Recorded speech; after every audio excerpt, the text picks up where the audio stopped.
Please welcome David Arquette and Linda Barnard. So welcome to my humble home, the library.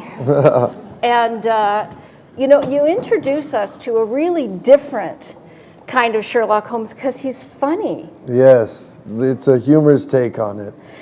I laugh so much during this show. How many people have had a chance to see it? Did you find it funny? Yeah. It's really amusing, isn't it? Thank you. Yes. He's very proud of everything he gets right, isn't he? Yeah, we took a yes, exactly. We took a different approach to it. It was previously done in Montreal. It's a Canadian production, and it has a really interesting, incredible director, Andrew Shaver, who he's just incredible. He studied at Le Coup in Paris, and he's got this sort of clown background. And so it has a very offbeat Monty Python type flavor to it. And we really wanted to do something that was larger than life, something you hadn't seen before. And my take on it is quite different. I bring a lot of sort of light levity to it because he's been a character that's been played so often, and I love what he is in the books, but this is a different version. So he smiles a lot, he laughs a lot, he enjoys his own jokes quite a bit. You have a great laugh. Well, thank you. I have to say that. You shouldn't have used. You need to do this. You need to go. Oh, go on. Go on, please. Yeah. But you do have a great laugh, and it's such an unusual thing to see you in. Well, we won't give it away, but the Deerstalker, which is a character unto itself, and I see some here today, comes a little bit later in the play. But we see you with the pipe and the caped coat, and then all of a sudden out comes this wonderful giggle when you've said something the character's very proud of. We're not used to seeing that side of Sherlock, are we? No, I mean he's very serious in the books, and rightfully so. He's a complex character. I mean, you have to lose your mind a little or be a little crazy to even take him on. I found that out the hard way. I kind of lost my mind at one point during the rehearsal process, but it's been a great challenge. It's been a lot of fun. Part of the sort of whole production is that it takes place in this world sort of before the books are written. So we're kind of discovering it. And my Sherlock is very concerned about not getting the notoriety he deserves. And he doesn't just want to be in articles. He wants to be what he became, larger than life, taller than he actually is, and smarter than he is, sort of a superhero in a sense. So we play with that, where he's a little more human, a lot more flawed, and then he's trying to encourage Watson to capture these things and then hopefully make it what it actually becomes. You have said in interviews that you considered yourself to be an odd choice for this role, but I think you're kind of perfect for it. Thank you. Because can we bring up Dewey? Yeah, sure. Another incredible man of law. A man of law, but he was, shall we say, he was a little bit more in touch with his charmingly goofy side. Absolutely. The whole fun about playing that role was that you have this guy in a position of power that doesn't get any respect and nobody's in fear of, and is supposed to protect people, and doesn't really do a great job at that either. So, but he's quite lovable, and there's something about your Sherlock that becomes lovable as well. We find that there's that old saying about what a terrible burden it is to be the smartest person in the room, and the smartest person in the room says, "Oh yes, it is." And yet here's Sherlock, who is the smartest one, and can you please keep up with me? Yeah. And so he does have, but he's not as arrogant about it as we've seen in other Sherlocks. I'm thinking of maybe Basil Rathbone, perhaps. Basil really took it on hard. He was very, very sure of himself. You do a great accent. It's an interesting accent. A little bit of maybe James Mason in there. I don't know. I'll take it as long as it sounds English. That was one of the sort of concerns, just really doing an accent that doesn't take you out of it, that you believe the character. There's a ton of dialogue in the project, so it takes a lot to kind of get it all in there. And sometimes when you're saying words and they come out, like something comes out American, you get lost for a second, but we have an incredible cast that you'll meet some of them in a second. They're just, everybody's so on their game. It was really a challenge to just get up to speed with them because they had done it in the past too. Right, and the language is terrific. I love some of the words that Sherlock gets excited about, like it's a rum-do. Yes, yeah, absolutely. Do you have a favorite phrase that he uses that you really enjoyed saying? Well, the rum-do is one of my favorite moments. It's just, when he said it in rehearsals, I was like, oh, it's just such a funny word. And so I always, and then he says something about maybe he's the owner of a secret rocket steam car. And I don't know, there's something just funny about that because there is a slight kind of, what's the word, steampunk version going on. So rocket steam cars like reminds me of H.G. Wells and all this like funny world that's happened since these stories were written.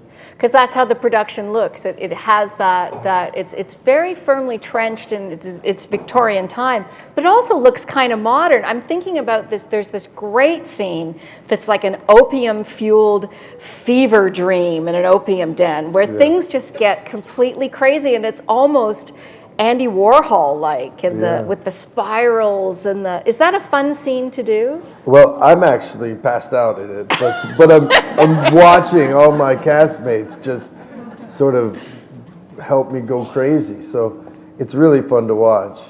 And Kyle, who plays Moriarty, is like front and center, and he's sort of the arch nemesis. We're going to meet Kyle a little bit later. Yeah. He has some fancy footwork that I quite admire. But for those of you who haven't seen the play, it's kind of a pastiche. It's a knitting together of a couple of Conan Doyle stories, very beloved stories. And so for those of you, when you do see it, you'll smile with recognition when these things are name checked. But there's one scene that I really love that takes place in a morgue with a very lively corpse. We have fun with the corpse, which just sounds weird, I know. But,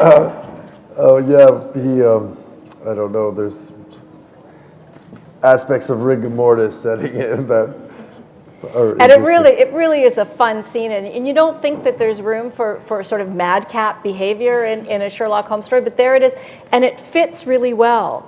Do you have a favorite scene? That's a really fun one. I like my scenes with Watson just because I like their relationship and dynamic a lot.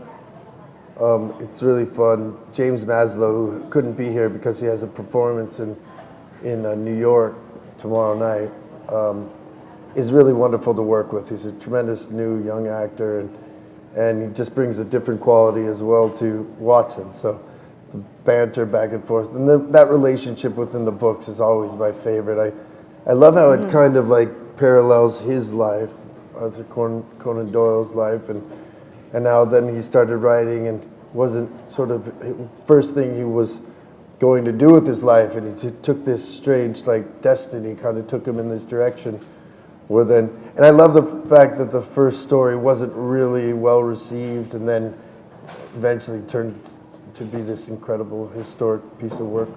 Did you know that there is a Toronto reference in an Arthur Conan Doyle story? I did not know. And it gives the name of the local Holmes Society, or the Sherlockians here, who call themselves the Bootmakers. And I'm sure someone here will bring that up with you later. Do we have some bootmakers here?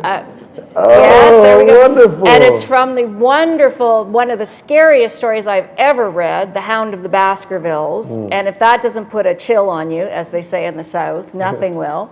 But you toured the Conan Doyle room here just before you were on stage. Were you surprised to know that we got all this cool stuff here? It's incredible. I was really surprised. And when we heard about it, I was like, of course we want to visit the library and see that room and just, thank the donors, and just be a part of it. Because it really is a historic, element of storytelling and literature that just to be a little part of is really an honor. And you also see in that room how many permutations there are of Sherlock and how he's been played so many different ways. And who's your favorite? Do you have a favorite Sherlock? Story? Yeah, or a favorite Sherlock portrayal. Are you a Benedict Cumberbatch I think fan? Benedict Cumberbatch is pretty much, I mean, I'm really excited to see their Victorian version of it. Yes, yeah. But I think he's really, like, in description and in portrayal, like, really what the books sort of encapsulated. He really has a great combination of being, you know, true to it and being sort of serious, but also finding the quirky little insane moments that he has too. So yeah, I'd say he was my favorite for sure. Why do you think this character has survived for so long? We still love him today, and we're still fascinated by him. I think ultimately it was the honesty of the writing, how he was very human. Well, I mean, a lot of the time, especially in that time period, people put on, you know, these sort of facades for society, and whenever someone broke through there and would, you know, show flaws in actual human behavior that really reflected what they were actually seeing and not sort of what people wanted to think, I think it really resonated with people. And the fact that he's a bit of a drug addict and you know, just an insane man. He doesn't have a lot of compassion for the victims. He's really into the crime and figuring out who was responsible for it. He's sort of, you know, somebody said, it might have been in Benedict Cumberbatch, that he's a bit of a sociopath in a way. But, you know, I think just that having that really colorful character, just that people could just watch it. It's sort of like what Watson does. He gets swept up into this really interesting world. And then us being sort of the audience also getting swept up. Because we get to watch actually this process of observation and deduction. There's a great scene involving the pocket watch, where you get to actually see how the character works. But your Sherlock's a little dismissive at first. It's almost like he says, "Yes, I know all about this watch. Now quit bugging me." Yeah, he's at that point in time, he's been really he's been put down by Watson for his writing. So like, why is he now challenging me? Is what's going on in my head. But also, he's really depressed about the state of where the case that they were investigating ended. And he's sort of, his demons have taken over him. And it often happened like in between his different adventures that he would go into this dark period and be up for days and all that. What's it like to be in a touring production? Do you get to see much of a city except beyond the library? What do you get to do? We've been we're still in preview, so it's been a lot of work and just getting it to the place where we all want and all finding our grooves together and just getting it up to speed. And it's hard to sort of move all that big stage for all the workers there to move it in and get there's a lot of projection in our production, a lot of sound design. So for them to recalibrate everything is really tricky, and then we can't get on stage. So we're still all figuring it out, but it's coming along and it's a lot of fun. And the more we sort of see what works, what the hardest part for me is when I come out and show my sort of side of, or the tone of the play really. I think people, if they're not expecting that it's a comedy, are kind of like, whoa, this isn't the Sherlock Holmes we necessarily know.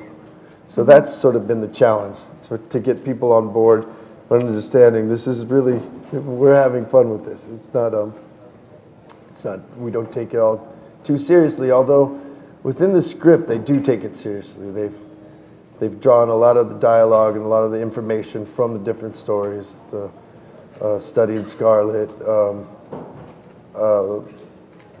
Sign of Four. Sign of the Four. And what else? Something about a man in a Scandal trunk. in Bohemia, a few different You guys stories. will all know this. Yeah, you'll know it. You've got them all far committed more. to memory. One thing that's the hardest thing too is that I could never know as much as real Sherlock scholars. I mean, I didn't have that much time to spare, but so that's another thing. It's okay. Matt Damon's never been to Mars either. No, You're all there right. you go. Yeah, exactly. But you don't want to let him down. You know what I mean? Because when you're true fans, you know, there's a responsibility there. It's you're portraying a fictional character, but yet everyone feels like they have this intimate relationship with the character. They really know him. And we've seen, we were talking about the different permutations. I really enjoyed Ian McKellen's version of him as the elderly Sherlock who's retired to a life of beekeeping. I know, that movie made me sad for some reason. I was like, I don't want to see my hero sort of kind of falling apart in a sense. Not falling apart, but struggling a little more than we had in the past. If I'm not telling a tale out of school, you're a relative newlywed. I am. Congratulations. Yes, thank you. It's very exciting. Thank you. And we have a 1-year-old son, so that's the best. You must miss them when you're working, though. I do. That's the hardest part. I'm gonna miss his first Halloween. Aww. There's nothing like a child's first Halloween. I thought you were going to be upset about maybe missing a Father's Day or something. No, it's Halloween. Yeah, the seeing him in these cute little costumes is just killing me. He could be dressed up as Sherlock. That's amazing. Well, can't you just see him with a little deer stalker and right? Yeah. What did you like to go as for Halloween? I usually would go with like a pirate or a clown, just very standard. I have so many costumes at my house, I could dress up all my friends. I literally have so many costumes. So y'all should come over and I'll get you all dressed for Halloween. You're a very busy person. You're IMDb. You have 100 credits. You're a very busy actor. You've got so many things going on, and so now you're adding stage work to your canon. You've done some stage work before, and most notably, you worked with Annette Bening, and you played Frankenfurter in Rocky Horror Show, which is one of the great musicals. What is it about theater that's grabbing you? Oh, I don't know. It's such an incredible just schooling. You just go and you learn. You learn something every day. You learn something every moment, every time you're there. And it just really keeps your chops up. My family does go back to vaudeville, so there's an element of like, I just feel like elements of my history. I think about my father a lot, who's passed away. And just, I don't know, there's just a connection there. And then the connection with the audience is really exciting because, you know, in this day and age, we're connected to our phones so much, or we go see a movie or watch television. And there's an incredible, you know, process of making a film and working with the camera and working with your actors and finding moments of reality. I mean, that's what your goal is, to just ground yourself and just be in the moment. But you have to be in the moment on stage. You have to be connected with all of it. You have to be taking it all in and dancing with the audience and dancing with your fellow castmates and just sort of finding that life. And then just that alone, just being in front of it, there's such a history to it. It's people sitting there and entertaining them, because that's truly what our job is. You've given some credit to your cast members. You've mentioned them a couple of times, and we're very lucky today because we do have a couple of cast members from Sherlock Holmes with us in addition to our star. Would you like to meet them? Yes? Please welcome to the stage Renee Olstead and Kyle Gatehouse. Hello, please. Hello. Thank you for joining us. Please pull up a pew there. How could I forget Peggy Perdue? Peggy is a librarian here, and also she is the curator of this fantastic Arthur Conan Doyle exhibit that's upstairs that is always available to be seen when the library is open. And so I'm sure that when we do the Q&A, you'll have some questions for her. But first of all, everyone on this stage has a Canadian connection, I am proud to say. You're just here being fantastic. My family actually originally came from Montreal. There's one. And you are a very talented singer, and you've worked with David Foster. Yes, I worked with David Foster. We put out a couple albums on Warner Brothers doing music. Specifically, I fell in love with the American Songbook when I was about 12, and I'd actually like to tell the story, if you don't mind, because there is a library connection. It was my local library that made me fall in love with music. I watched a movie called Pleasantville, and they featured a song, At Last, by Etta James. And I was so blown away that I ran to my public library and checked out an Etta James record. And I checked out a second record which had like Billie Holiday and Etta James and Anita O'Day, I think, and I was hooked. So we put out 2 records doing American songbook sort of stuff, and I credit my local library with my love for music. There you go. And Kyle, you were in The Trotsky.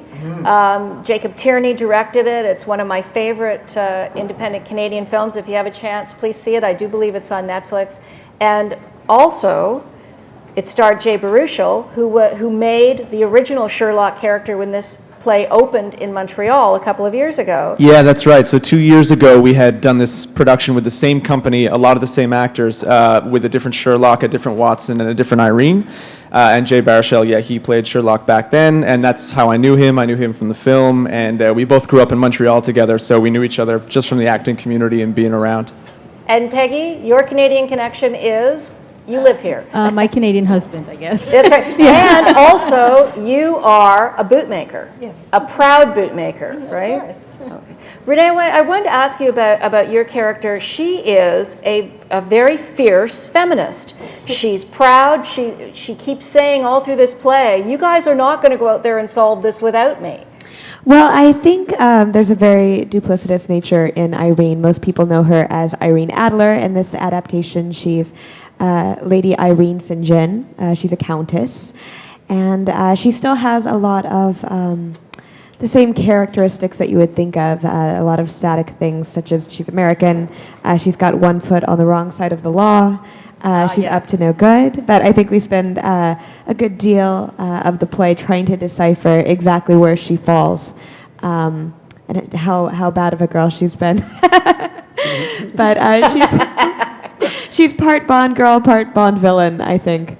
But she's a fun character to play. She's a bit conniving and definitely involved. I think she wants to keep Sherlock where she wants him and make sure the right clues are being discovered and the things that are swept under the rug stay secret. So. And Kyle, you are a absolutely delightfully craven Professor Moriarty. Thank you. He does villain very, very well. What does that mean about me? There's almost a comic book sensibility to him. I saw almost maybe a little bit of the Joker. Oh, sure. I think there's elements of that. There's a scene where there's a whole bunch of laughing, and if you go see the show, you'll know which scene I'm talking about. So that probably is the Joker connection there. But it feels great to just laugh like a maniac at the top of your lungs for 2 whole minutes, let me tell you. Does it feel good to be a bad guy? Absolutely, because there's no limits. You can do whatever you want, right? In a lot of ways, Moriarty is the mirror image of Sherlock in this play, but the opposite. So it's just great to be able to know that London is your oyster, and you can crush that oyster, you can eat that oyster, you can give it away, you can do whatever you want. It's your oyster.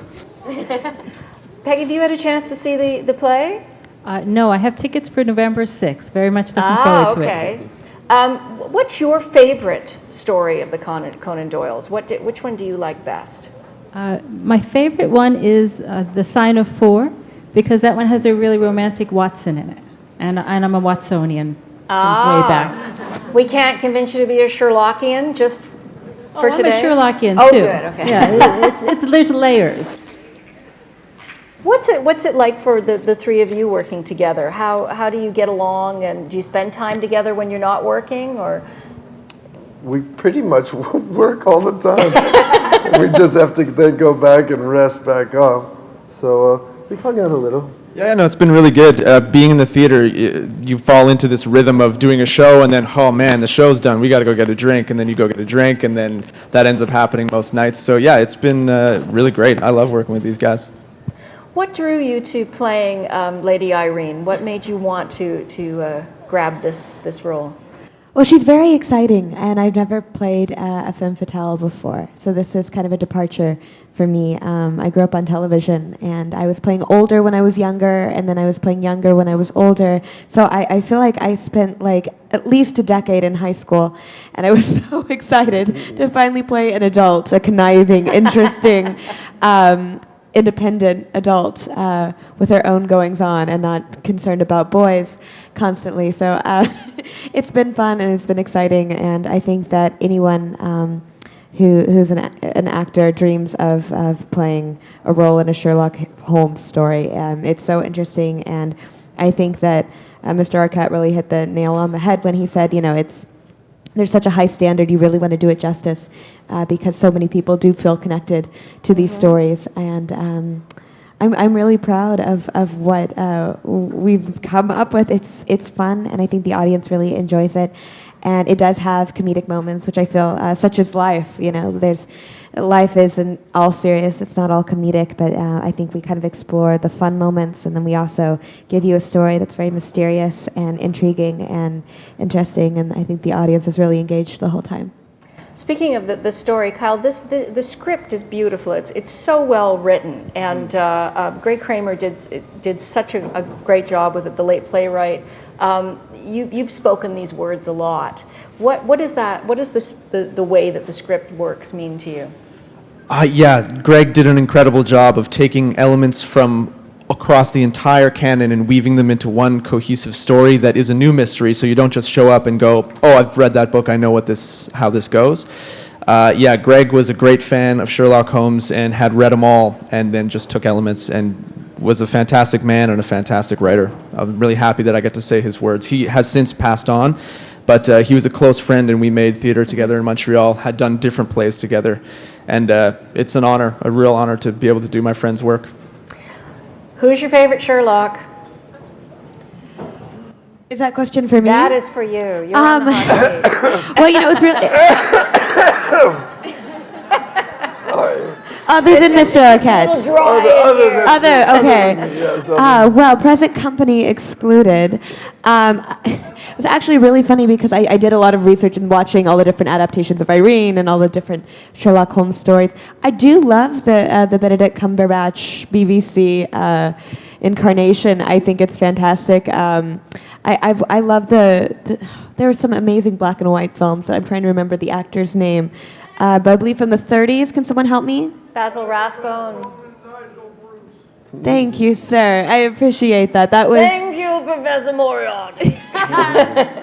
Evil genius. Thank you, sir. I appreciate it. Yeah, I particularly do love the older versions, but I think they did a really great job of bringing a modern take to it, and and that's one of those things too that I feel similarly to the way I feel about music. It's like you take something that's great and you bring something that's modern, and you can bring an appreciation to a new audience, and that same audience will fall in love with that story and be able to keep it alive for another generation. Kyle, do you have a favorite incarnation? Wishbone the dog. He's my favorite. Yeah, do you guys remember that show? Now He used to that's play tricky. Sherlock. That was my first introduction to Sherlock when I was a kid, was watching a dog play Sherlock. I have very fond memories of that. For me, it's got to be Christopher Plummer. Yes? Yeah, Murder by Decree, great Canadian film, directed by Bob Clark. I thought he did a wonderful job. But I bet there are a few of you sitting out here today who have some things you want to say about Sherlock, and here's a great opportunity for you to engage with this cast and also with Peggy. She can answer your questions. Yes, I'm James Reese from the Bootmakers, and my question would be, for the cast, are there any stories that you read in preparation for your roles that particularly influenced how you would play it? Good question. That's an easy one for me to answer because Moriarty only appears in essentially 2 stories. So I read both of those, and those definitely helped my performance, yeah. And the same with Irene Adler. I think we kind of we brought a new interpretation to it as we began to work on her and all of her different elements. There is no German Baron and no blackmail, but it's a different take on her. But it's something that I think is funny and cute. My favorite was when they both meet for the first time in the Study in Scarlet. There's just something about the magic of that happening and sort of knowing what happens in the future. But one funny thing is I did a mini-series with Johnny Lee Miller, and he's just such an incredible actor, such a great person. So I called him up and asked him for some advice. And he was That's really great. kind. It's just been wonderful. He just said, really go through the books and see specifically you relate to and how it relates to the story you're telling, and then find those little pieces and mark them down and that. Ma'am? Hi, thanks for coming, and I am not a, Sherlock Holmes hasn't been a big part of my life, but great theater is. And not often, sometimes I find with the bigger theaters they'll bring in a star, but it isn't always the best person to play it. But after listening to the cast, and Linda, you've actually inspired me to want to go tonight and see the play, because I want to see a good production, not just someone who brings someone in, and it sounds like you guys have nailed it. So, thank you. Thank you. I can vouch for his performance. It's very good. Excellent. My question is for David. My favorite aspects of the Sherlock Holmes series is actually the relationship between Holmes and Watson. What do you think your Holmes gets out of the relationship between Dr. Watson and Sherlock? Well, it takes place where they just met in our story, so it's just really getting to know each other. And you know, I play with him a lot as far as joking with him, and you know, there's a line that's you actually say that I can't tell if he's joking, and he says, "Welcome to my life." So there's a lot of that, and there's a lot of also then Watson seeing, because he thinks he's kind of a fraud in a sense at the beginning because he doesn't see him doing anything, and then he starts seeing sort of the process, and then it all starts coming together, and we go on this wild adventure together. So just that sort of back and forth, the banter, the sort of ribbing of each other is my favorite part. And we Thank have you. time. Thank We you. have time for one more question. So, who wants to ask the best question of the afternoon? Because we always save the best for last. Anyone? I can't believe you're all so shy. Canadians usually so outgoing. Yes, madam. Ah! On the spot. Jeez. Only if I can hear yours. Is that it? You gotta come see the show. Come on, I can't give it all away like this for free. You gotta come see it. Well, actually, since we're here and it's somewhat like an auditorium. Thank you. I cannot think of a better note to end this on, but before we go, I would like to ask you to please show your appreciation to our panel today. Peggy Perdue, Kyle Gatehouse, Renee Olstead, and the latest member of the Sherlock Holmes Club, Mr. David Arquette. Thank you very much. Thank you so much for joining us.